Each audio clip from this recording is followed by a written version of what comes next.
I'll start by saying, tell us a little bit about your character, Johnny Jones.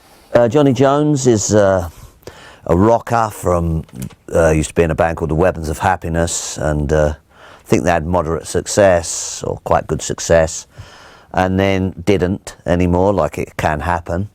Go off to live in Ireland, spends all his money, I think, and then it's not the life for him, wants to come back. Gets the band back together again and starts making records. And is it quite fun playing a character like this, in this kind of rock and roll lifestyle, someone who can get up when they want, except on Wednesdays when they get rudely awoken? Very, very good. Sorry, I'm really sorry about that. That was. I'll see where you're coming from. I know. And, yeah, no, it was fun to do. It was fun. Yeah, rock and roll's fun, isn't it? And that's what I felt, you know. It's a great story. Was it one that you were aware of before getting involved in the project? No, I wasn't aware that this scam had really happened in, you know, with the Alarm doing what they did and getting airplay by putting this young band out to mime their, well, not to mime their song, but to show their faces as the band that were doing it. So, yeah, it was interesting to find that out from Mike Peters, really.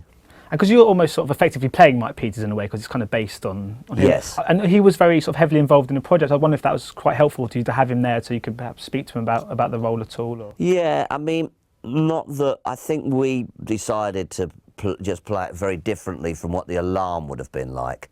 But he was interested because I helped with the music with Mike as well. So we talked a lot about music and played a lot of music together. With his band, so we were having a good time.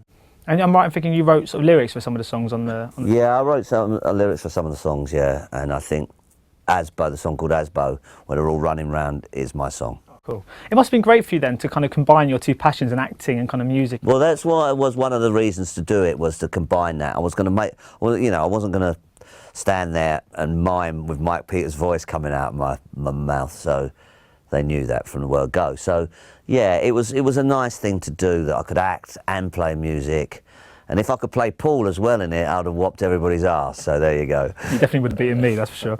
And of course, you have got a musical background of yourself. How helpful was that when sort of taking on this character? Were you able to relate to? Well, it's easier, isn't it, that I don't have to start wandering around sort of gigs and talking to people and asking them what's it like.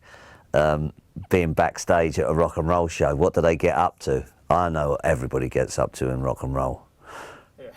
And of course, the band are touring at the moment, I believe, the Alarm. I'm just wondering if you were going to join them at any point. They've asked me to do a bit, but I've been so busy that I can't at the moment, but I might get up there and do, I think we do a few, we could do Free Rock and Roll, London Again, we could do a few of the tracks.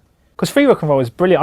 I've been humming it all day. How important do you think it is to this film that you've got this track that... Because I mean, if this track wasn't good, then the film would be devalued as a result, wouldn't it? Well, it's a very difficult one, isn't it? Because, you know, you've got the value of the song, the value of that band. Was that band any good? Did you like that band? It's all a matter of opinion, isn't it?